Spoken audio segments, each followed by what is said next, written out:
today is called Worshippers Who Build, and it starts off with the abandoned building.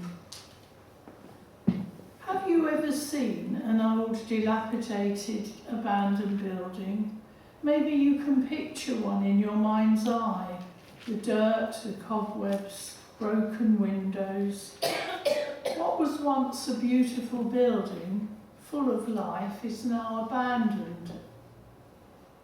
Maybe you look at a building like that and feel excited and inspired to imagine what it could look like when it was restored. Or instead, maybe a sight like that has triggered you to think, that's how I feel today. Abandoned, unwanted, empty.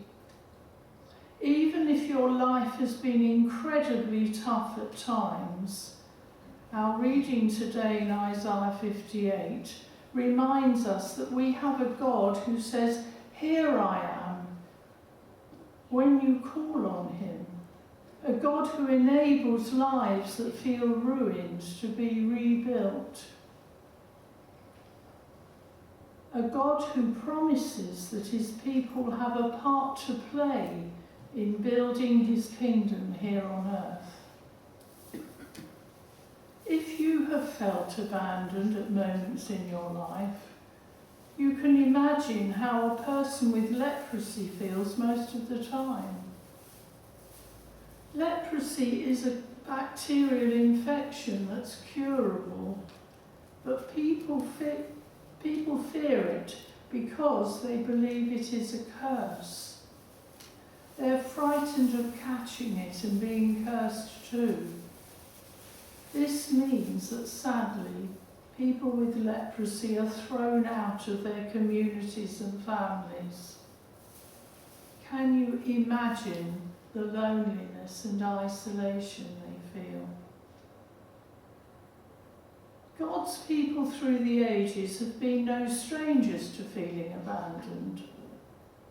In Isaiah 58, we heard that God's people are facing oppression. The prophet Isaiah has repeatedly called Israel out on their rejection of God and their lack of kindness to the weak. Isaiah hasn't held back. They have been fasting to seek help from God, but when help doesn't come, the people don't understand why and complain.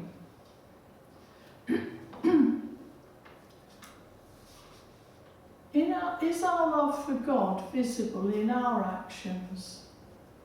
Do we tend to the practical needs of the weak, like orphans and widows? Or do we try to look spiritual in the eyes and the sight of others? True worship is a life that seeks to restore the vulnerable and marginalised.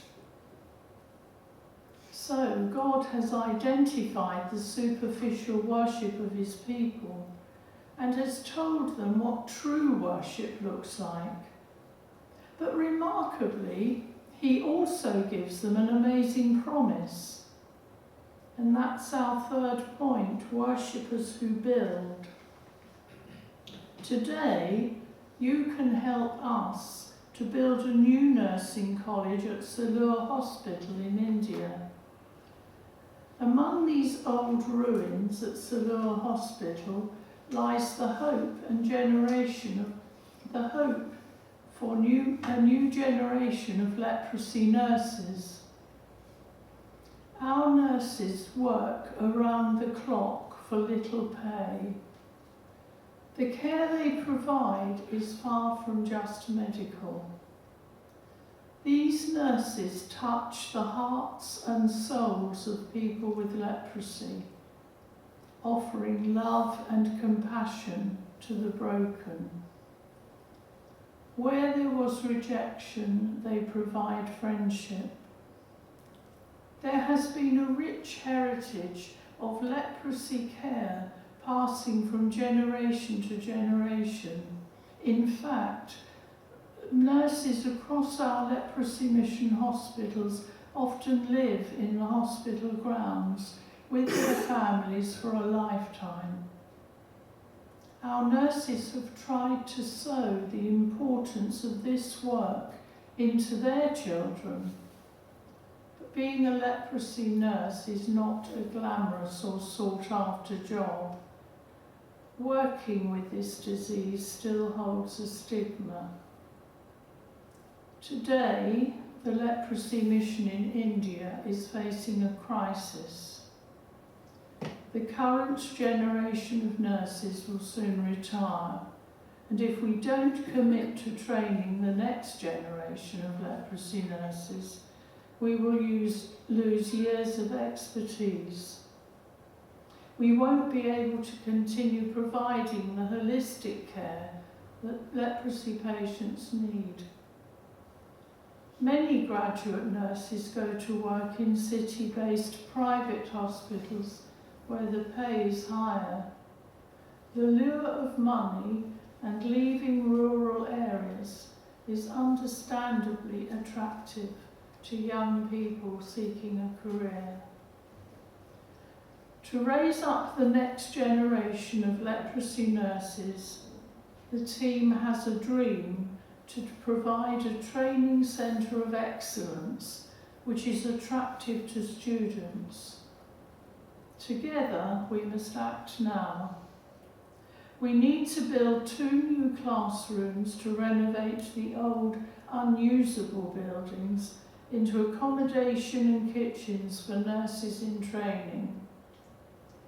Will you help to build a state-of-the-art nursing college? You will be sowing into a ministry that will continue for many years to come and will have a lasting impact on the fight against leprosy in India. One nurse who has committed her life to leprosy patients is Irene. She grew up in a very poor family in Tamil Nadu, India, with her brother and 4 sisters. Her father worked as a stonemason, and her mother made bedspreads for a Leprosy Mission hospital, where she became a Christian.